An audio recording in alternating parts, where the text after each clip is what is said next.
अस्सलाम वालेकुम। आप देखें थिंक टैंक यूट्यूब चैनल और मैं हूं इकबाल शाहिद। पाकिस्तान में आपने देखा गुल प्लाजा में 50 घंटों के बाद भी अभी तक ये नहीं पता कितने लोग वहाँ शहीद हो गए हैं और प्लाजा जल जल के गिरता रहा और हुकूमत की नाकामी सामने आती रही। आपको सही बात बताएंगे कि एक्चुअल हम खड़े कहाँ हैं या किन के ख़िलाफ़ कार्रवाई हो रही है या नहीं होगी। दूसरा, पाकिस्तान में टूरिज़म का फ्यूचर, उस पर बैड गवर्नेंस, और तीसरा ये है कि सऊदी अरब और यूएई चूँकि आपस में मुतहारब यानी खामोश एक दूसरे के मुखालफ हैं, तो पाकिस्तान वहाँ कहाँ खड़ा है, इस पर बात करते हैं। सबसे पहले बात करते हैं कि सऊदी अरब के साथ हमारे बड़े मजहबी और बड़े दरीना तल्लुकात हैं, हमें वहाँ से अकीदत भी है, लेकिन आप देख रहे हैं कि सऊदी अरब में तल्लुकात का जो पाकिस्तान को फ़ायदा है वो कितना है और उसके बरक्स इस वक्त दुनिया कहाँ जा रही है। हमारा सऊदी अरब के साथ दफ़ाई मुआहदा भी है, उसमें तुर्किया भी शामिल हो रहा है। इसकी रिएक्शन में इंडिया और इसराइल यूएई के साथ मुआहदा करने जा रहे हैं।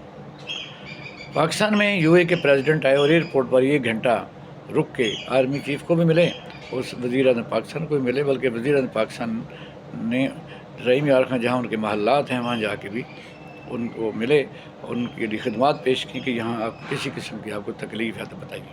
लेकिन यूएई पाकिस्तान के साथ कंफर्टेबल नहीं है, वजह साफ़ है सऊदी अरब। इस वक्त इंडिया के साथ सबसे बड़ी हैवी इन्वेस्टमेंट और दफ़ाई मुआहदा होने जा रहा है। देखना यह है कि सऊदी अरब हमें कहाँ तक बेल आउट करता है, और 2 अरब डॉलर दे के भी आपने देखा कि हर साल हमें बड़े तरले मिन्नतें करने पड़ते हैं। पाकिस्तान की वाज़िया आप फॉरेन पॉलिसी की नाकामी कह सकते हैं।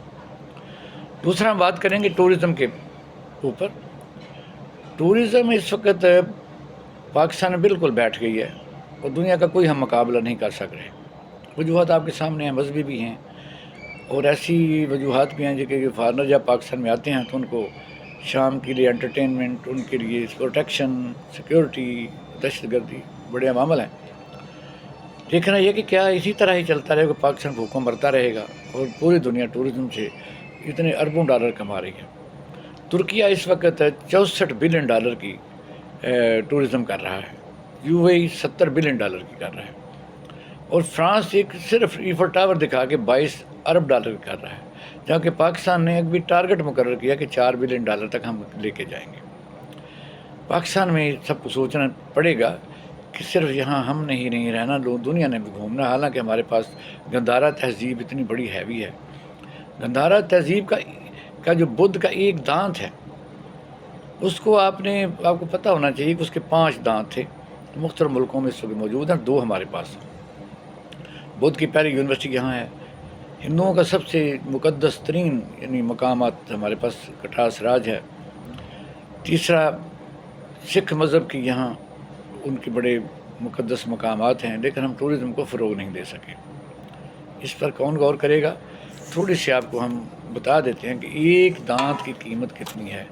जब पाकिस्तान ने 2022 में गालिबन उस दांत को जर्मनी भेजा तो एयरपोर्ट पर उनके वज़ीर-ए-आज़म और काबीना खड़ी थी। और फिर ये है कि कटास राज के अलावा बलूचिस्तान में उनके बहुत बड़े मुक़द्दस मकामात हैं। अगर सिक्योरिटी दी जाए तो मैं समझता हूँ टूरिज़म के लिए बहुत ही ज़्यादा एक काम हो सकता है। जो हम भूखे मर रहे हैं, पाकिस्तान का जीडीपी या पाकिस्तान का कर्जा 1 मिनट में उतर सकता है। इसके अलावा आप देखें ग्लेशियर्स हैं, हमारे पास सबसे बड़े मैदान हैं और शुमाली इलाका जात हैं। हमारे पास बड़ी ही रिच तहज़ीब है जो दुनिया में किसी मुल्क के पास नहीं है, लेकिन हम यहाँ भी कुछ नहीं कर रहे। तीसरा हमारा मौजू आपके सामने वो ये है कि कराची में लोग जल के मर गए, उससे पहले भी 209 आदमी जल के मर गए, किसी ने कुछ नहीं किया, ना किसी के ख़िलाफ़ कोई कार्रवाई हुई। ये कम अज़ कम वज़ीर आला या उन मुतल्लिक़ा डिपार्टमेंट के मेयर और उनके वज़ीर के ख़िलाफ़ तो FIR दर्ज होनी चाहिए। अब जहाँ कराची 3 करोड़ की आबादी है, वहाँ सिर्फ 28 फायर ब्रिगेड स्टेशन है। लाहौर में 2 करोड़ की आबादी है, यहाँ 17 या 18 हैं, वो भी ये डाटा आया है, आप पता नहीं कि कहाँ हैं। तेहरान में 432 हैं, ढाका में 112 हैं। अब देखिए, जब ये आग लगी थी तो पानी ख़त्म हो गया और इनके पास सीढ़ियाँ नहीं थी, इनके पास रेस्क्यू के लिए कोई चीज़ नहीं थी। हालांकि वहाँ بحریہ نے ہیلپ کی ہے، لیکن اس لحاظ سے اگر کرتے تو اور ذرا بہتر ہوتا۔ کراچی کے ساتھ ہی سمندر ہے، بلکہ 10 سے 15,000 ٹینکر جو وہاں چلتا رہتا ہے، لس بیلا میں رجسٹرڈ ہے۔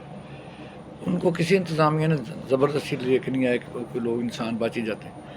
اس وقت صورتحال یہ ہے کہ اب وہی روایتی بیانات، کمپنسیشن کمیٹی بنے گی، اور کمیٹی جو بن رہی ہے اس کا ظاہر کوئی نہ کوئی تو رزلٹ نکلے گا، لیکن اس رزلٹ کا کوئی رزلٹ نہیں نکلے گا، کسی طرح کوئی کارروائی نہیں ہوگی۔ بس پاکستان کے لیے یہی کہا جا سکتا ہے کہ لوکل باڈیز کے الیکشن انہوں نے کروانے ہیں۔ یہ ایک کام ہے فائر بریگیڈ کا، کارپوریشن، ٹاؤن کمیٹیز کا، میونسپل کمیٹیز کا ہوتا ہے، جو ہر چیز وزیر اعلیٰ اپنے پاس پروں میں چھپا کے بیٹھے رہتے ہیں، وزیر اعظم پروں میں چھپا کے بیٹھے رہتے ہیں، لوگ مرتے رہتے ہیں۔